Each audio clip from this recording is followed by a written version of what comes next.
Bismillahirrahmanirrahim. Perkenalkan, nama saya Ahmad Fahmi Adinata dari Prodi Perbankan Syariah kelas A. Di sini saya akan menjelaskan tentang faktor-faktor yang mempengaruhi akhlak.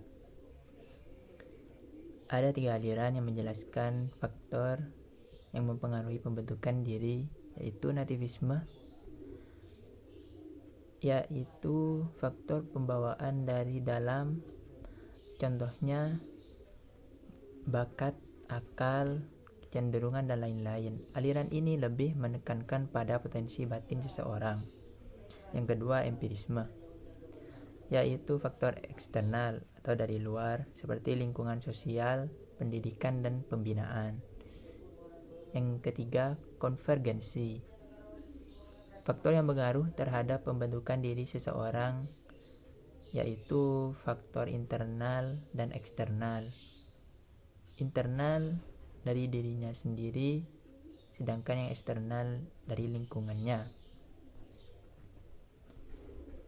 Beberapa faktor yang mempengaruhi akhlak yaitu insting, pembiasaan, tradisi, suara hati, kehendak, pendidikan, pola dasar bawaan atau turunan. Insting sering diartikan bawaan sejak lahir. Insting secara behavioristik merupakan tuntutan untuk beraktivitas. Penganut nativisme beranggapan bahwa insting adalah faktor internal dari kondisi psikis manusia. Pembiasaan. Dalam akhlak, pembiasaan merupakan sebuah keniscayaan yang harus diwujudkan. Dalam Islam disebut dengan istiqomah. Pembiasaan terhadap kebaikan akan melahirkan kegiatan yang baik.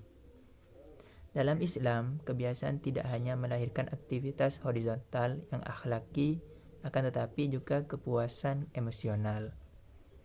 Tradisi yang terbentuk dari dialog antara individu dengan lingkungan, menjadikan individu terkungkung dengan kebiasaan yang melingkarinya, sehingga dia akan melakukan aktivitas sesuai dengan tradisinya.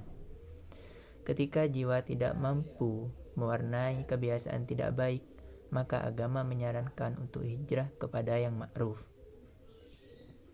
Suara hati atau conscience. Suara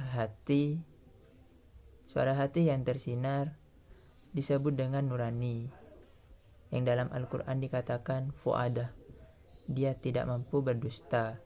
Sedangkan suara hati yang tidak tersinar disebut waswis, yang selalu mengajak untuk menuruti hawa nafsu.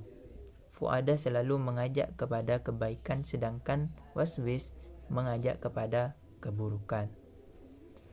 Seringkali fu'adah mendapatkan tekanan dari waswis, sehingga kondisi hati seseorang berkecamuk. Kehendak bersinonim dengan kemauan, sedangkan keinginan bersinonim dengan hasrat. Ketika keinginan diberi penekanan, maka ia akan naik menjadi kehendak. Dalam Al-Quran, kehendak memiliki kebebasan untuk melakukan aktivitas yang dipilihnya. Akal berperan untuk memberikan pilihan, sehingga kualitasnya tergantung dari pengetahuan akal yang dimiliki. Pendidikan. Sebelum kehendak menentukan pilihan yang ditetapkan, bantuan akal pikir sangat dibutuhkan untuk memberikan pencerahan.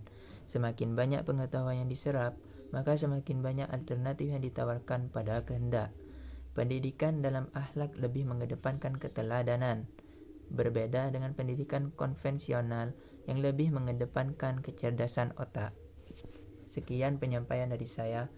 Apabila ada kekurangan dan salah kehilafan, saya mohon maaf sebesar-besarnya. Wabillahi taufik wal hidayah. Assalamualaikum warahmatullahi wabarakatuh.